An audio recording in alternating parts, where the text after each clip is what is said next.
जैसे कि आप सब जानते हैं कि अभी बंगाल में चुनाव का माहौल बना है। साथ में गुजरात में भी कॉरपोरेशन में चुनाव हो रहा है। तो आज हम इसी पॉइंट पे डिस्कस करेंगे कि जब चुनाव का प्रचार होता है तो विरोध पक्ष और शासक पक्ष दोनों को चुनावी प्रचार में अपने कौन कौन से मुद्दे हाईलाइट करने चाहिए। सबसे पहले मैं आपको मेरा इंट्रोड्यूस दे देता हूँ। मेरा नाम यज्ञेश दवे है और बाय प्रोफेशन मैं एक अकाउंटेंट हूँ।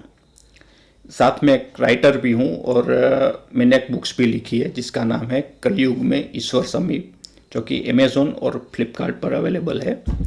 लेकिन यहाँ पे हम बात जो करने वाले हैं वो चुनावी प्रचार की है कि चुनाव प्रचार में कौन कौन से मुद्दे हाईलाइट होने चाहिए।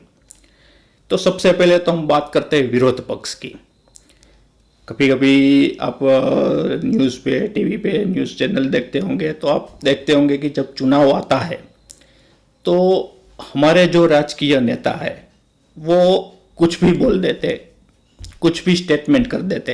तो ऐसे चुनाव का प्रचार नहीं होना चाहिए।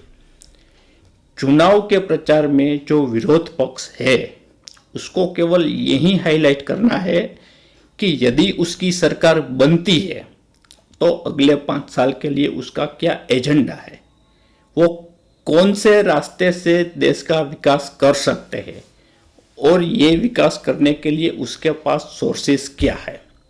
लास्ट टाइम आपने देखा होगा कि कई नेता बोलते थे कि भाई चौकीदार चोर है, तो सामने से कोई कहता है कि मैं भी चौकीदार, मैं भी चौकीदार। तो ऐसा चुनावी प्रचार किसी काम का नहीं है।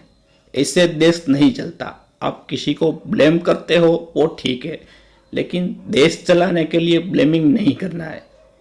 देश चलाने के लिए हमें ठोस नीति की ज़रूरत रहती है।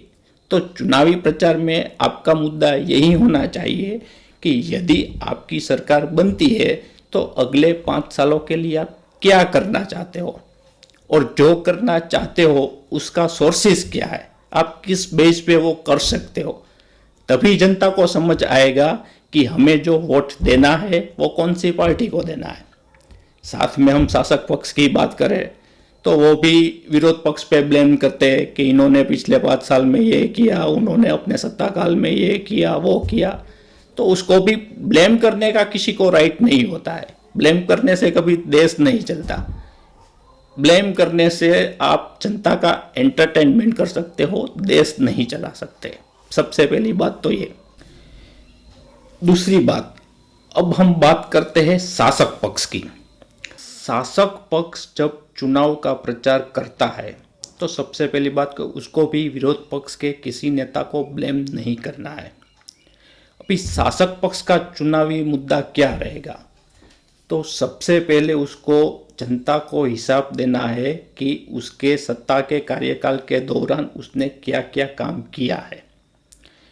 ठीक है, डिफेंस की कोई बात आप नहीं बताओ, ये आप गुप्त रख सकते हो, लेकिन समाज की उन्नति के लिए जो जो काम किया है उसका तो पब्लिक के सामने हिसाब देना ही चाहिए। ये सबसे पहली बात है कि उसने क्या काम किया है, उसका हिसाब होना चाहिए। दूसरी बात कि यदि उसकी सरकार बनती है, अगले 5 सालों के लिए उसकी सरकार बनती है, तो इसके अलावा जो उसने काम किए हैं, इसके अलावा आगे क्या करना चाहती है और उसका सोर्सेस क्या है। ये 2 मुद्दे तो दोनों पार्टी को, विरोध पक्ष को और सत्ता पक्ष को देने ही चाहिए। सबसे पहले प्रचार में यही बात आनी चाहिए, ना कि किसी पर ब्लेमिंग होना चाहिए।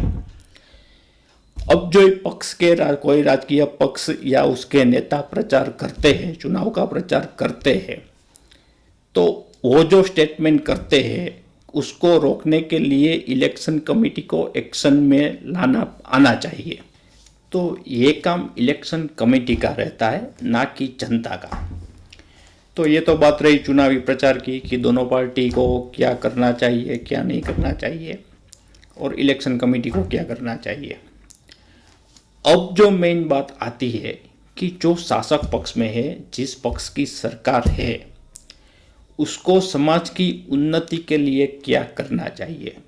देखिए, किसी भी पक्ष की सरकार हो, कोई भी सरकार हो, कोई भी राजकीय नेता हो, उसका फोकस हमेशा यही रहना चाहिए कि समाज के हर वर्ग को विकास का पूरा फायदा किस तरह से मिल सके।